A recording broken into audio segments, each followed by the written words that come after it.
Short video দেখতে থাকলে কখন যে সময় পেরিয়ে যায় তা আমরা বুঝতেই পারি না। এটা তো নিশ্চয়ই তুমিও নোটিস করেছো। আর এই সময় বেশিরভাগ মানুষই ফ্রি টাইম পেলে শর্ট ভিডিও দেখতে পছন্দ করে। तो उससे मेरा क्या फायदा। তো ভাই এই সুযোগটাকে কাজে লাগাও।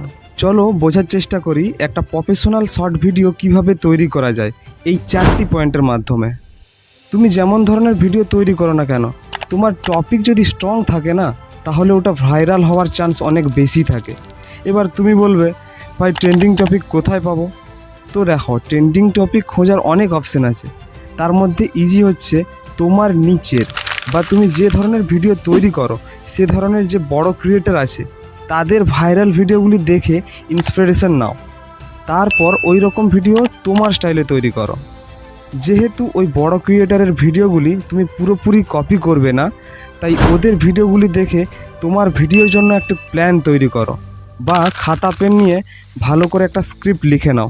স্ক্রিপ্ট নিয়ে ডিটেল ভিডিও চাইলে কমেন্ট করো। এবার তোমার ভিডিও টপিক অনুযায়ী তোমার ভিডিওর জন্য ভিডিও ক্লিপ কালেক্ট করতে হবে।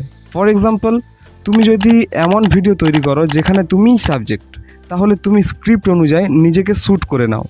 এরপর একটা ইম্পর্টেন্ট ব্যাপার হচ্ছে এডিটিং।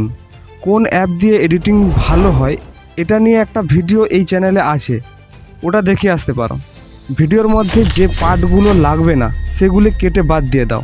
আর এডিটিং করার সময় এটা মাথায় রাখবে যে 3 থেকে 4 সেকেন্ড অন্তর কিছু না কিছু এলিমেন্ট বা এফেক্ট অ্যাড করতে হবে, এতে করে তোমার ভিডিওর অডিয়েন্স হুক হয়ে থাকবে।